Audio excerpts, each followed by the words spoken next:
Guys, my name is Ankush Gaurav and I welcome you to Contour series. In this tutorial, we are going to learn about an important annotation with the name response status. So what happens when we request for a web page using HTTP protocol on some browser? Let's say this HTTP website on a Google Chrome browser. So when I press enter, I get this web page as a response from the server. Now, an important point to note is with every HTTP response, server sends one more important information, and that's called status code. So let's first check the value of status code which server has sent along with this HTTP response, and later we will learn in detail what exactly it means. To check value of status code, I have here installed a Google Chrome extension with the name HTTP headers. If you don't know how to install it, please follow these simple steps and you'll be able to do so. So when I click on it, here it's showing 200 OK as a status code value which server has sent for this HTTP response. Guys, when a browser gets 200 OK as a status code value with any HTTP response, it just indicates that the server has processed the request successfully without any exception, error or trouble. Now let me try to access some web page which I know for sure doesn't exist on this website's server. So for this request, server has sent this customized error web page saying page not found with status code as 404 not found. Guys, when a browser gets 404 not found as a status code value with any HTTP response, it just indicates that the requested web page is actually not found on the server and the returned response is actually an error web page. On the screen, I have listed a couple of important status codes with their description. For the complete list of codes, please go through w3.org website. So the important point to note over here is with every HTTP response, server sends an appropriate value of status code which describes it correctly. Now let's look at our demo application.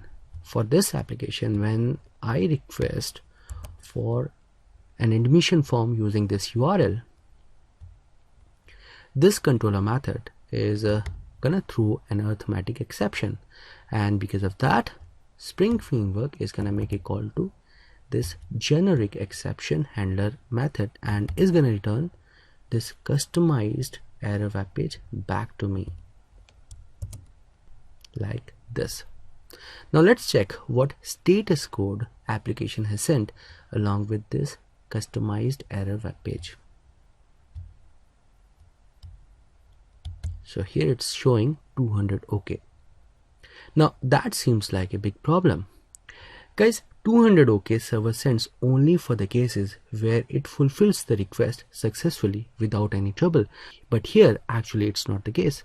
I requested for an admission form and server returned me this customized error web page because while processing this request, it encountered some unexpected condition.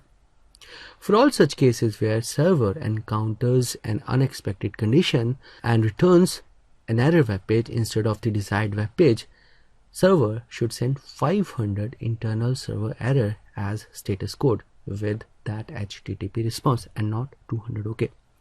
So question is, what tasks I should perform in this application so that when Spring Framework makes a call to this exception handler method, it returns 500 internal server error as status code value with customized error web page and not 200 OK.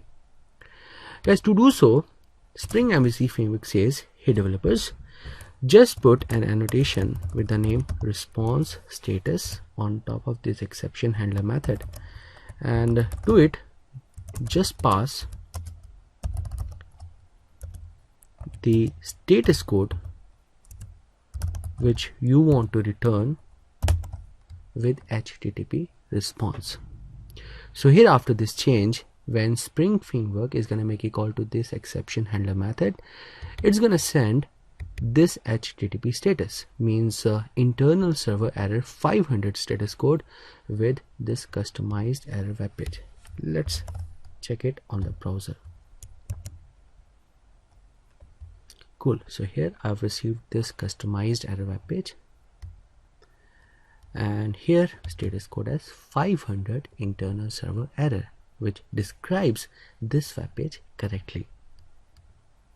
So with the help of response status annotation, we can actually instruct Spring MVC framework to send an appropriate status code along with customized error web page when it makes a call to a specific exception handler method, like in this case we saw. Alright, in the next tutorial we're going to learn about Spring MVC web services concept. Guys, a big thank you for learning Spring MVC with me. If you have any feedback or comments, please provide them below the video, or simply write to me on this email ID for all of your queries. Please hit the like button if you really like this video, and don't forget to subscribe to my YouTube channel Contour Series, and I'm gonna catch you in the next tutorial.